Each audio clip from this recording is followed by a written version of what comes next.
Welcome to The Explainer. So today we're diving into a pretty radical new idea for conservation. With our climate changing faster than ever, the old rulebook for protecting nature, it's just not working anymore. We're going to look at a new blueprint, one that flips the script, focusing not on the species, but on the very stage they live on. All right, so to really get why this new idea is such a big deal, we first have to understand the crisis we're facing. The entire foundation of how we've been trying to protect nature is, well, it's starting to crack. For over a century, our whole approach has been pretty simple. Protect special places. We draw a line on a map, call it a park or a reserve, and say everything inside is safe. But what happens when the very animals and plants that park was made to protect are forced to just get up and leave? Here's the thing. As the planet heats up, species are on the move. They're heading for the poles, climbing up mountains. Basically, they're chasing the cooler temperatures they need to survive. The problem? They're walking right out of the parks we drew on the map, leaving our static, fixed reserves behind. See, that whole traditional approach was built on this big assumption that the climate, while it might bounce around a bit, is fundamentally stable. Scientists call it climatic stationarity. But that stable world, the one our entire park system was designed for, it's gone. That foundation is literally crumbling beneath our feet. Okay, so you might be thinking, well, can't we just figure out where they're headed next? It's a logical question. And scientists have tried, using these super complex computer models to predict where future habitats will be. But there's a huge flaw in that approach. Trying to make these predictions is kind of like building a house of cards. It creates what's called a cascade of uncertainty.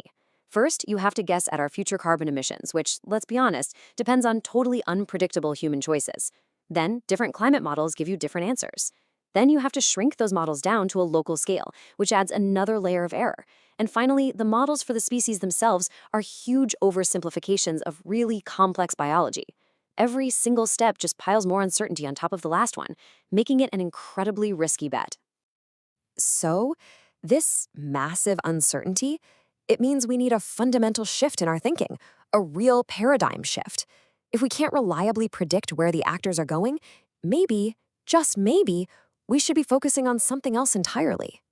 And this is the light bulb moment. This is the big idea. Stop chasing the actors, the species, which are constantly moving, and start preserving the stage itself, the physical, enduring environment that supports all of life. Let's break this down. The actors, we're talking about the specific species, the trees, the animals, they're becoming transient. Their location is unpredictable. But the arenas, the underlying geology, the topography, the shape of the mountains and valleys, that stuff is enduring. It is stable for thousands, even millions of years. And this new strategy, it banks on that stability. So how in the world do you actually do this? Well, the first step is to start mapping out this permanent physical stage. The key tool here is something called a land facet. Now, stick with me.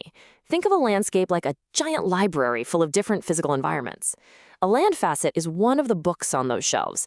It's a specific setting defined by its unique mix of slope, elevation, and soil type. The goal, then, is to make sure our network of protected areas has at least one copy of every single book in the library. And this is why it's a game changer. It's simple, really. More variety in the physical landscape means you can support more species. We know that certain types of geology, like limestone, are just bursting with biodiversity. In fact, one study found something staggering, that 40% of rare species were found living on just one type of geology. By protecting this physical diversity, we're protecting the raw materials for life itself. All right, the second piece of this strategy is just as cool. It's all about finding these natural, safe havens. You can almost think of them as climate bunkers, places that can shelter species as the world changes around them. These places are called climatic refugia. They're areas where the local landscape, the topography, creates a little microclimate that's buffered from the big regional changes. They're natural safe spots where species have managed to ride out past climate shifts and hopefully can do it again. And it can be surprisingly simple. Just picture a hill. In the northern hemisphere, right? The south-facing slope gets blasted by the sun, so it's hotter and drier. But the north-facing slope, it's shady, it's cooler, it's damper. For a plant that's struggling with the heat, moving just a few hundred feet over to that cooler north side could literally be the difference between life and death. And it's not just slopes. You also get this amazing process called cold air drainage. At night, cool, dense air actually flows downhill, just like water, and it pools in the bottom of valleys. This creates these pockets that are consistently cooler than the land above, giving heat-stressed species another place to hide out. And listen, this isn't just some abstract theory. It's actually being put into practice right now. The city of Durban in South Africa, for instance, is actively mapping out these potential safe havens and making their protection a core part of its real-world conservation plan. Okay, so how does this all come together? It's really important to get this part. Conserving land facets and refugia isn't about throwing out everything else we're doing. Not at all. It's about building a brand new, much stronger foundation for all of our other conservation work. Planners have a great name for this. It's a no-regrets strategy. And why is that? Because you're not trying to guess an uncertain future. You're betting on the one thing you know is stable, the land itself. It's a safe bet that will build resilience no matter which climate scenario actually happens. So think of conserving the stage as the bedrock, the solid foundation of our conservation house. But you still need the pillars to hold it up.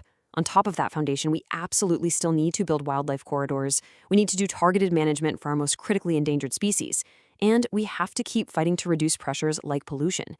It all works together as an integrated portfolio, with the stage as its anchor. In the end, this whole shift really asks us a huge, profound question. Is our goal to try and save a perfect snapshot of the past, to freeze-frame ecosystems just as they were, or is our goal to safeguard the very engine of the future, to protect the physical diversity and the evolutionary processes that will allow life to adapt, to change, and to endure long into whatever future comes our way?